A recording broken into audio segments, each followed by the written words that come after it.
तो कहते हैं नारद जी हमेशा संत महात्माओं की जूठन खाते थे पिछले जन्मों में। संत महात्माओं के बर्तन धोते, कपड़े धोते, उनके पैर पर तेल लगाते, सेवा करते और उनका जूठा हमेशा खाते। उनकी सेवा करते करते उनकी मृत्यु हो जाने के बाद दूसरा जन्म उसी पुण्य से उन्हें ब्रह्मा के घर नारद के रूप में प्राप्त हुआ। तो संत महात्माओं का सेवा करना, संत महात्माओं का किसी भी प्रकार के काम आ जाने से हमारा अगला जन्म कितना महान हो सकता है, कितना जीवन धन्य हो सकता है, कितनी उच्च कोटि कुल में जन्म हो सकता है। पर यह जन्म उच्च कोटि का तब होगा जब आपके कर्म उच्च हो जाएंगे, जब आप उच्च महात्माओं की शरणागति सेवा गति में अपने जीवन का प्रवाह करते रहोगे। तो आप सब लोग कथा श्रवण कर रहे हैं तो यह कथा सीखने के लिए है और कल से जीवन जीने के लिए है। महात्मा छोटा हो बड़ा हो, महात्मा नंगा हो उघाड़ा हो, वस्त्रों में ढका हो, बड़ी बड़ी गाड़ियों में हो या पैदल भिखारी की तरह हो, पर कभी महात्मा का मखौल मत उड़ाओ, मजाक मत उड़ाओ, आलोचित मत करो। सोचते रहो कि ये भगवा कपड़ा पहनकर महात्मा के भेष में है, कहीं ऐसा तो नहीं कि भगवा कपड़ा पहनकर परमात्मा ही आ गया हो, कहीं राम ही तो नहीं आ गया हो। क्योंकि रामायण में लिखा है कि राम ने 14 वर्ष भगवा कपड़ा पहनकर महात्मा का रूप धारण किया था। तो राम तो कभी भी आ सकते हैं उस रूप में, नारायण का कोई भरोसा नहीं है कि वो कब किस रूप में आएंगे और मिलेंगे। इसीलिए सबका सम्मान करो बंधुओं, सबको इज्जत दो, सबको प्रतिष्ठा दो, सबके प्रति श्रद्धा रखो, भाव रखो। किसी के लिए देने लेने के लिए कुछ नहीं अपने पास, तो भावना से प्रेम सम्मान प्रदान कर दो, इज्जत प्रदान कर दो, प्रणाम प्रदान कर दो, राम राम श्याम श्याम कर दो।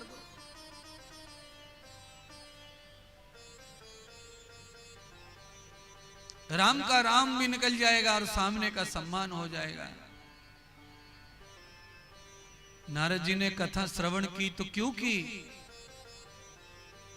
तो नारद जी 3 लोग 14 भवन में निकल पड़े पिता ब्रह्मा से अनुमति लेकर, कहकर कि जब तक पिता ब्रह्मा को शांति नहीं मिलेगी तब तक मैं आहार ग्रहण नहीं करूंगा, नींद ग्रहण नहीं करूंगा और किसी के दरवाजे पर पैर नहीं रखूंगा। मैं निरंतर अपने पिता के लिए तीर्थ करूंगा, पूजा पाठ करूंगा। अब इस कथा को इस तरह भी समझ सकते हैं आप, पितृ शांति के लिए भागवत। तो जिनके भी पितृ अशांत हैं, आपको ऐसा लगता है कि पितृ अशांत हैं हमारे, आपको लगता है कि पितृ कहीं भटक रहे हैं, तो ऐसे सभी श्रोताओं से मैं कहना चाहता हूं कि अपने पितरों के कल्याण और शांति की भावना बनाकर हाथ में चावल या नारियल लेकर, सुपारी लेकर कथा सुनो। 7 दिन तुम्हारे पितरों को यहीं से सद्गति और शांति प्राप्त हो जाएगी। संकल्पित होकर कथा सुन लो। ऐसी कथा, ऐसे पंडाल, ऐसे महात्मा सबसे बुलाए नहीं जाते, पर अब हो ब्रह्मा। ब्रह्मा की शांति के लिए नारद यत्र तत्र सर्वत्र भ्रमण कर रहे हैं, पर कहीं भी नारद जी को पिता की शांति का मार्ग नहीं दिख रहा है। सब पूजा कर ली, धरती पर जितनी पूजाएं हैं शांति की, नारद जी ने सब पूजा की है शांति की। और कोई धाम, कोई सरिता, कोई नदी छोड़ी नहीं जहां नारद गए ना हो शांति पाने और शांति के अनुष्ठान करने। पर सारे अनुष्ठान नारद जी को सफल करते करते करते करते पिता ब्रह्मा को शांति अभी तक नहीं पहुंची। तो इसका मतलब क्या ये पूजा पाठ और नदियों पे जाना आना तीर्थों में व्यर्थ है? तो नहीं।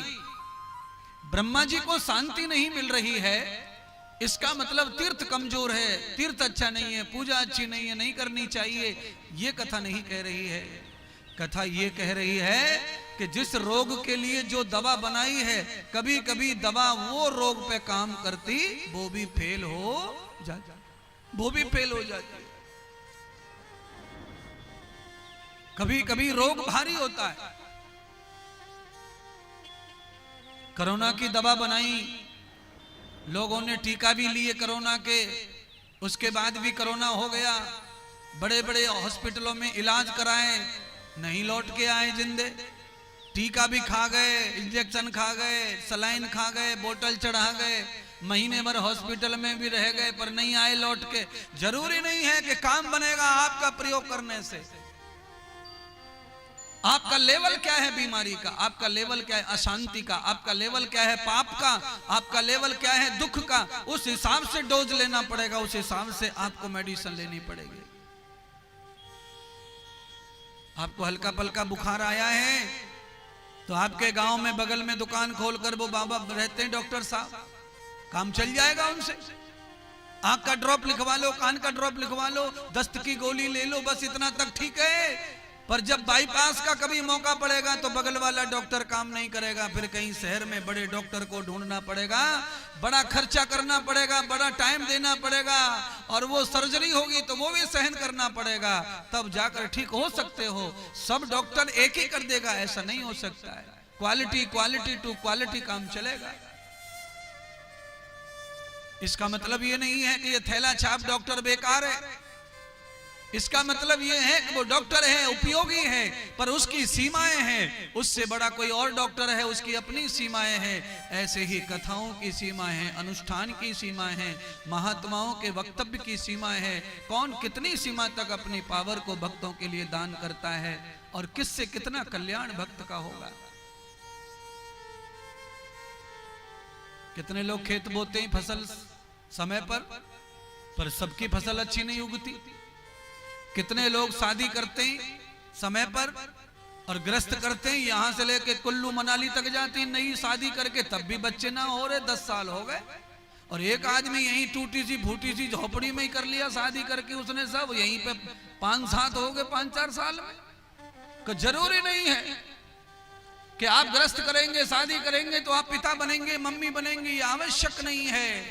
आपके प्रयोग तो हो रहे हैं पर वो सफल नहीं हो रहे हैं, तो इसका मतलब विवाह करना बंद कर दो, इसका मतलब शादी करना बंद कर दो, इसका मतलब बच्चे का सोचना बंद कर दो, ऐसा नहीं है।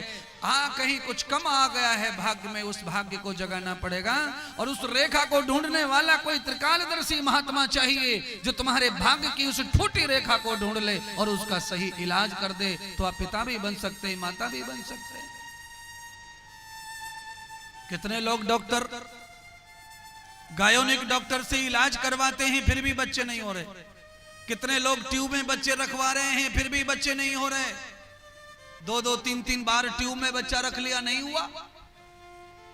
क्या डॉक्टर खराब है? फिर डॉक्टर खराब नहीं है, तुम्हारी बॉडी का एंगल खराब है, तुम्हारी बॉडी सक्सेस नहीं हो रही है, अर्थात तुम्हारा भाग्य कमजोर पड़ रहा है। डॉक्टर का पुरुषार्थ भरपूर है, पर पुरुषार्थ बड़ा होने के बाद अगर भाग्य फूटा हुआ है तो पुरुषार्थ देर में जागता है। और पुरुषार्थ अगर अच्छा है और भाग्य भी अच्छा है तो चट मंगनी पट ब्याह हो जाता है। ऐसे ही सब कुछ फटाफट होने लग जाता है।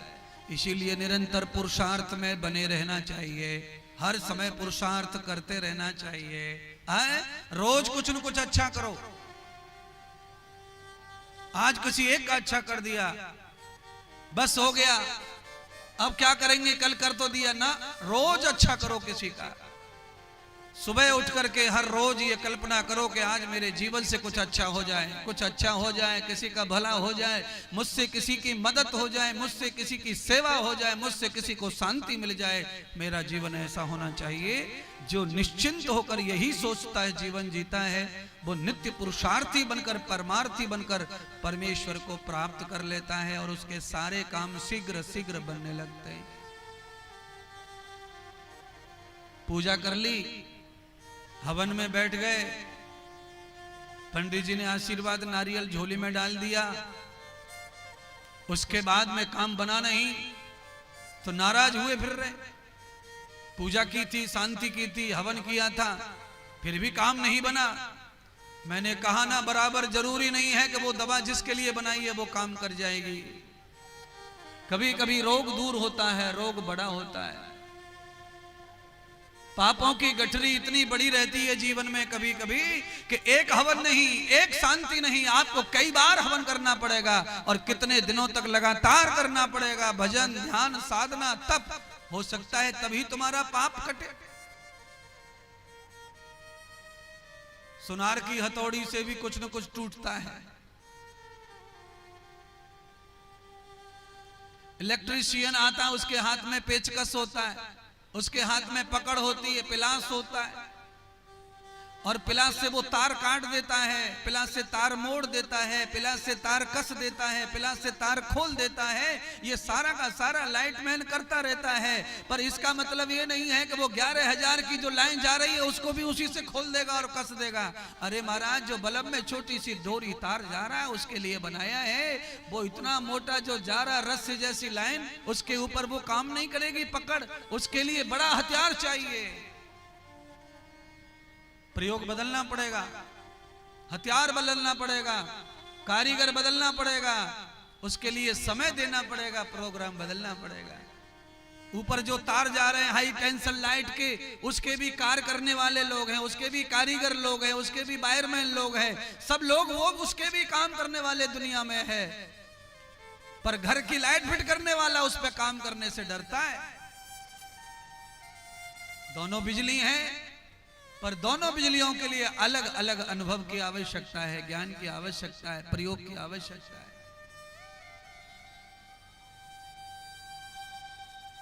सूत जी ने शौनक आदि ऋषियों को कहा कि आज नारद जी थक गए, 3 लोक 14 भवन में जाकर आ गए, पर पिता ब्रह्मा को कहीं मार्ग नहीं दिख रहा शांति का। तो थक कर जंगल में बैठे हैं, अचानक अनेक संतों की नजर पड़ी, और जब संतों ने महामुनि नारद को देखा कि नारद बड़े सुस्त बैठे हैं, इनके चेहरे पर तो हर समय मुस्कुराहट रहती, क्या कारण है? ऐसे परमार्थी महात्मा की मदद करनी चाहिए। सब महात्मा पहुंच गए और कहा, नारद जी आप अपने दुख का कारण बताइए, क्या दुख है? तो महात्मा नारद कहने लगे, अरे संतो, मेरे ब्रह्मा, मेरे पिता अशांत और चिंतित हैं। मैं पुत्र होने के नाते अपने फर्ज अदा करना चाहता हूं। मेरे होते हुए मेरे पिता अशांत रहे, मेरे पिता चिंतित रहे, तो मेरा पुत्र होने पर मुझे लाज आती है। मैं अपने पिता की शांति के लिए निकला हूं, सर्वत्र भ्रमण कर आया, पर मुझे कहीं शांति प्राप्त नहीं हो रही है, इसीलिए हार के मैं दुखी हो गया हूं। तब संत महात्माओं ने निश्चय किया कि नारद जी हमेशा सारे महात्मा संतों की मदद करते, सारे जगत का कल्याण नारद करते हैं, तो क्यों न नारद को एक स्थान बता दिया जाए जिस स्थान पर भक्ति रहती है, और जहां भक्ति रहती है वहां हर चीज का समाधान है। बंधुओं, ये भागवत कह रही है, जो काम तुम्हारा कहीं न बने वो काम भक्ति से बन जाएगा।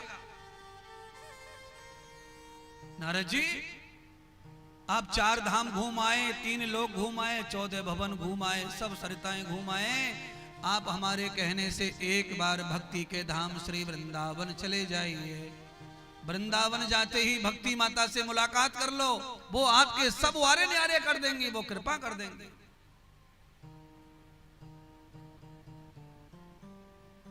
नारद जी को तो सहारा चाहिए था, जिसने जो भी मार्ग बताया नारद उधर ही चल पड़े। अब नारद जी उधर चल पड़े। आप चाहें तो आप और हम भी चलें, एक भजन के माध्यम से वृंदावन की परिक्रमा करके लौट आए, आप सब कल्याण के मार्ग पे चलेंगे।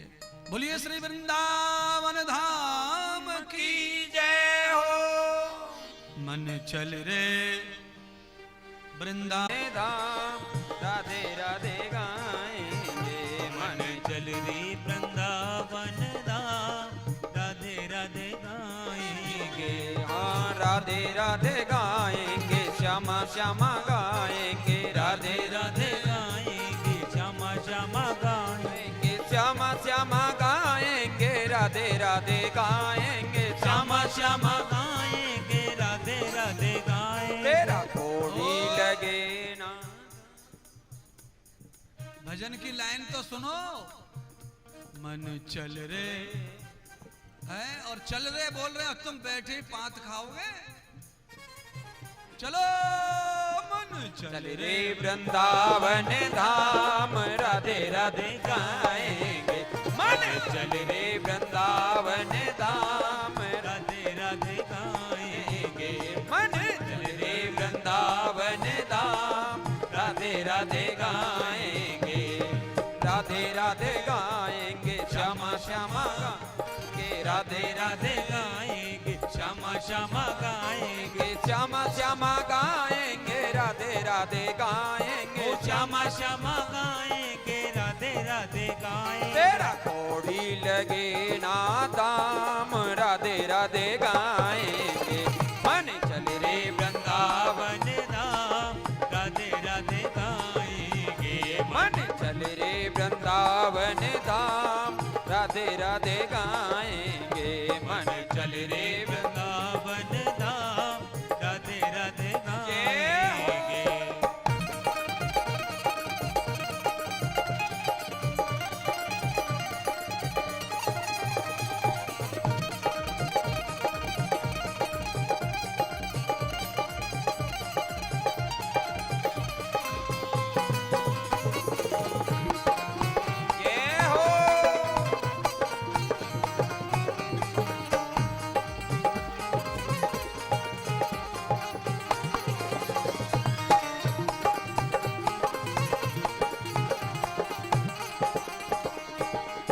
वृंदावन में यमुना किनारा, वृंदावन में जो जहां खड़ा है वहीं नाच लो, पता नहीं है पल का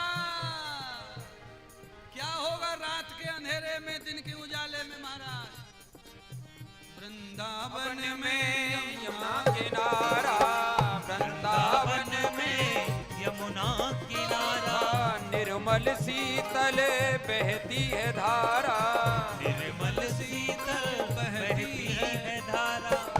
तुझे मिल जाए श्यामा श्याम। एक ही साइज के हो दोनों भाइयों क्या? है? तो हिला लो ना थोड़ा सा पेट कमर को। है? ये क्या है? गुरुजी की तरफ देख लो व्यासपीठ पे, ऐसे ना करनो, एड़ी से चोटी तक हो जाओ शाम के। वृंदावन में यमुना किनारा, वृंदावन में यमुना किनारा, निर्मल शीतल बहती है धारा, निर्मल शीतल बहती है धारा। तुझे मिल जाए श्यामा श्याम, राधे राधे गाएंगे। मन चल रे वृंदावन धाम, राधे राधे गाएंगे। मन चल रे वृंदावन धाम, राधे राधे गाएंगे। मन चल रे वृंदावन धाम, राधे राधे गाएंगे।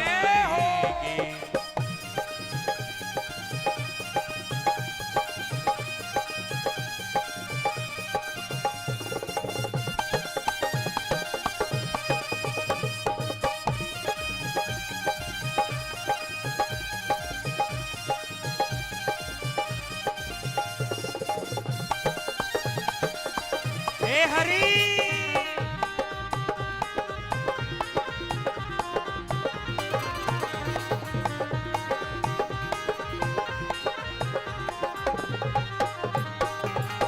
निधिवन की है शोभा न्यारी, निधिवन की है शोभा न्यारी, निधिवन की है शोभा न्यारी। निधिवन की है। हाथ बांध कर पेट पे मत धरो। ओ पीछे वालों, ये हाथों को यूं मत बांधो, ये अच्छी बात नहीं है। ऊपर उठा के राधे राधे गाएंगे, श्यामा श्यामा गाएंगे, राधे राधे गाएंगे। श्यामा श्यामा गाएंगे, श्यामा श्यामा गाएंगे, राधे राधे गाएंगे। श्यामा श्यामा गाएंगे, राधे राधे गाएंगे। तेरा कोड़ी लगे ना दाम, राधे राधे गाएंगे। मन चल रे वृंदावन धाम, राधे राधे गाएंगे। मन चल रे वृंदावन धाम, राधे राधे गाएंगे। मन चल रे वृंदावन धाम, राधे राधे गाएंगे।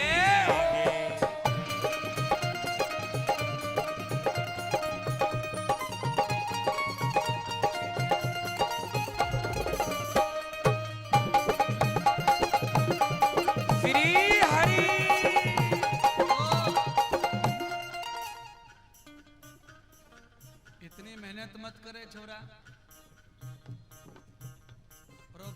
साहब रिटायर हो गए क्या? कान में बोला आपने, इसलिए पता है। ये जो छोरा बजा रहा है टून, इस टून के माने धरती फाड़ के सांप निकले आवे, और तुम निकला ऐसे खड़े हो, पैक हो गए हो, क्यों कंट्रोल कर रहे हो? क्या बिगड़ जाएगा तुम्हारा? रोको मत खुद को। श्री राधे।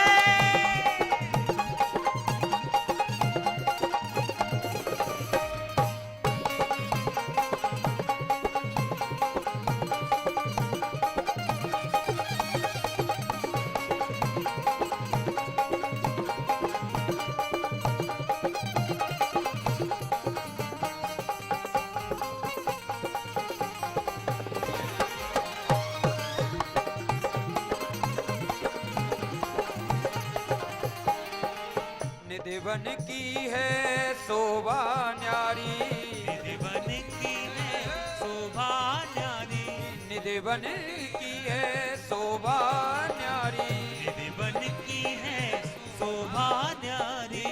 हरिदास झुके बांके बिहारी, हरिदास झुके बांके बिहारी, हरिदास झुके बांके बिहारी, हरिदास झुके बांके बिहारी। तेरे बन जाए बिगड़े काम, राधे राधे गाएंगे। मन चल रे वृंदावन धाम, राधे राधे गाएंगे। मन चल रे वृंदावन धाम, राधे राधे गाएंगे। मन चल रे वृंदावन धाम, राधे राधे गाएंगे। हाँ राधे राधे गाएंगे, श्यामा श्यामा गाएंगे, राधे राधे गाएंगे, श्यामा श्यामा गाएंगे। श्यामा श्यामा गाएंगे, राधे राधे गाएंगे। ओ बच्चियों, ओ छोटे से छोरा, हाथ निकाल ले पैंट में से, हाथ नाच नाच। राधे राधे गाएंगे, श्यामा श्यामा गाएंगे, राधे राधे गाएंगे, श्यामा श्यामा गाएंगे, श्यामा श्यामा गाएंगे, राधे राधे गाएंगे। श्यामा श्यामा गाएंगे, राधे राधे गाएंगे। तेरा थोड़ी लगे ना दाम, राधे राधे गाएंगे। मन चल रे वृंदावन धाम, राधे राधे गाएंगे। मन चल रे वृंदावन धाम, राधे राधे गाएंगे। ओ भैया, इधर हमारे भी खड़े हैं, पुलिस वाले भी खड़े हैं। इस कोने पे खड़े खड़े डरो मत भैया, पुलिस वाले तो रक्षा के लिए आए, डराने नहीं आए। नाचो, राधे राधे गाएंगे, श्यामा श्यामा गाएंगे, राधे राधे गाएंगे, श्यामा श्यामा गाएंगे, श्यामा श्यामा गाएंगे, राधे राधे गाएंगे। श्यामा श्यामा गाएंगे, राधे राधे गाएंगे। मन चल रे वृंदावन धाम, राधे राधे गाएंगे। मन चल रे वृंदावन धाम, राधे राधे गाएंगे। मन चल रे वृंदावन धाम, राधे राधे गाएंगे। मन चल रे वृंदावन धाम, राधे राधे गाएंगे।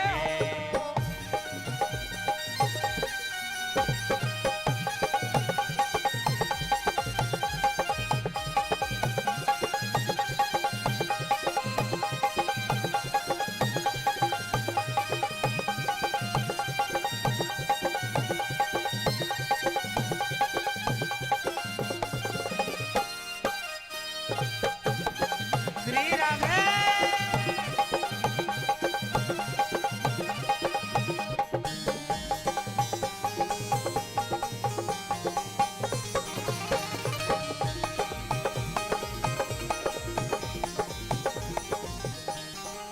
वृंदावन के बांके बिहारी, वृंदावन के बांके बिहारी, वृंदावन के बांके बिहारी, वृंदावन के बांके बिहारी। ओढ़ के बैठे कांवल काली, ओढ़ के बैठे कांवल काली, ओढ़ के बैठे कांवल काली।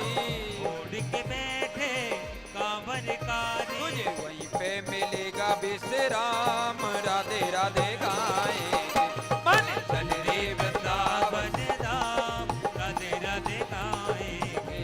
मन चल रे वृंदावन धाम राधे राधे गाएंगे। मन चल रे वृंदावन धाम राधे राधे गाएंगे। हाँ राधे राधे गाएंगे, श्यामा श्यामा गाएंगे, राधे राधे गाएंगे, श्यामा श्यामा गाएंगे, श्यामा श्यामा गाएंगे, राधे राधे गाएंगे, श्यामा श्यामा गाएंगे, राधे राधे गाएंगे। तेरा कोड़ी लगे ना दाम राधे राधे गाएंगे। मन चल रे वृंदावन धाम राधे राधे गाएंगे। मन चल रे वृंदावन धाम राधे राधे गाएंगे। मन चल रे वृंदावन धाम राधे राधे गाएंगे। मन चल रे वृंदावन धाम राधे राधे गाएंगे। मन चल रे वृंदावन धाम राधे राधे गाएंगे। मन चल रे वृंदावन धाम राधे राधे गाएंगे। श्री वृंदावन धाम की जय हो, भागवत महापुराण पुराण की जय हो। सदगुरु भगवान सूत जी ने सौनक आदि 88,000 ऋषियों को कहा कि आज नारद जी संतों के कहने से वृंदावन धाम गए। नारद जी ने वृंदावन धाम में जाकर जो देखा वो बिल्कुल अलग था। संतों ने जो देखा था वो अलग था। संत जो देखकर आए थे वो सच था। दुनिया का कोई भी समाधान भक्ति ज्ञान और वैराग्य से ही प्राप्त होता है।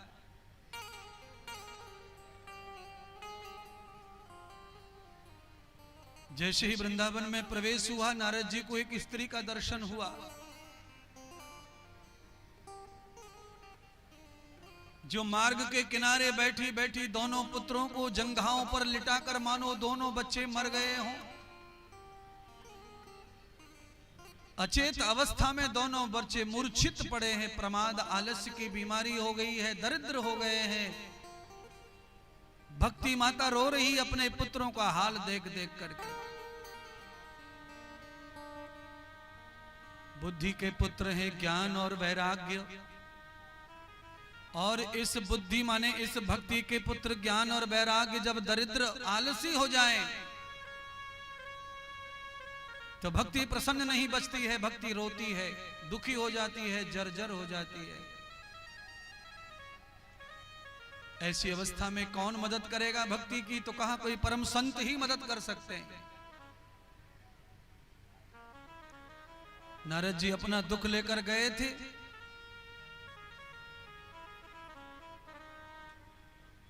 नारद जी को पहचान लिया भक्ति ने, प्रणाम किया। नारद ने पूछा, देवी क्यों रो रही हो, कौन हो तुम? तो कहा मेरा नाम है भक्ति और मेरे रोने का कारण है मेरे ये युवा पुत्र बूढ़े हो गए हैं, जराजर हो गए हैं। कलयुग का आगमन जब हो जाता है तो जवान जवान बच्चों में बुढ़ापा आ जाता है। 16, 17, 18, 20 साल के बच्चों में ताकत की लेस मात्र शक्ति नहीं बची है।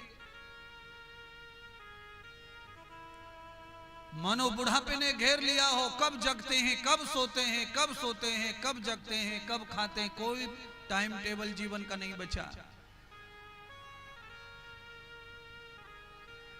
औलाद सोने के जगह पर जगे और जगने के जगह पर सोवे तो माता पिता का हाल बुरा हो जाता है घर में।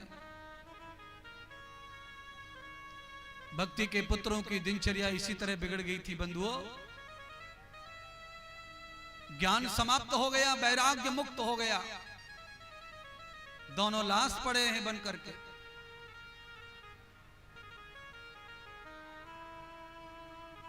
नारद जी अपनी बात कुछ कह पाते भक्ति से, उससे पहले भक्ति ने ही सब दर्द रो दिया।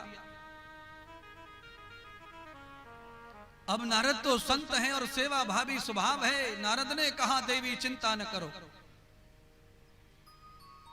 तुम दुखी हो तो सारा संसार दुखी हो जाएगा। सारी दुनिया को प्रसन्नता, सारी दुनिया को आनंद, सारी दुनिया को शक्ति देने वाली तुम हो, सारी दुनिया को मुक्ति देने वाली तुम हो भक्ति माता। इसीलिए तुम्हारा प्रसन्न होना बहुत जरूरी है। मेरे पिता ब्रह्मा देर से भी प्रसन्न होंगे तो चलेगा, पर पहले मैं आपको प्रसन्न करूंगा, क्योंकि आप ही जगत की प्रसन्न करता है। क्योंकि भक्ति के बगैर कोई भी महापुरुष, सामान्य पुरुष, कोई भी जीव मनुष्य के रूप में प्रसन्न नहीं हो सकता। नारद जी जिन पैरों से गए उन्हीं पैरों से लौट आए। संकल्प ले लिया कि अब एक स्थान पर तभी ठहरूंगा जब मैं भक्ति को प्रसन्न कर दूंगा, अपने पिता को शांति दे दूंगा। भक्ति को जागृत करने के लिए, ज्ञान और वैराग्य को चेतन करने के लिए, अपने पिता को शांति करने के लिए नारद जी निकल पड़े। अब नारद जी के पास कोई ऑप्शन नहीं है। नारद जी कुछ सोच नहीं पा रहे, कहां जाऊं, क्या करूं।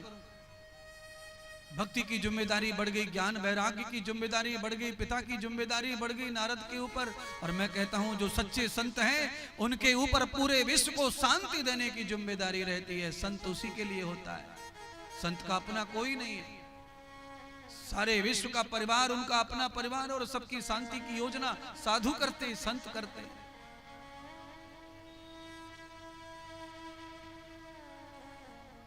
सौनक जी, नारद जी ने निश्चय कर लिया कि अगर मैं समाज के काम का नहीं बचा तो मैं ये समाज छोड़ करके हिमालय चला जाऊंगा। दिन भर नारद जी ने प्रयत्न किया कि भक्ति के लिए कोई मार्ग मिल जाए, ज्ञान और वैराग्य जागृत हो जाए, उनके लिए कोई मार्ग मिल जाए। नहीं मिला तो नारद जी सीधे बद्रीनाथ, वो सत्यचित आनंद स्वरूप घन के चरित्रों का वर्णन है, उनकी लीलाओं का वर्णन है। हरि अनंत कथी कथा अनंता, परमात्मा अनंत अनंत है तो उनकी कथा भी अनंत अनंत ही है। स्वयं भगवान राम ने तो सबरी को अपनी कथा को भक्ति बताया।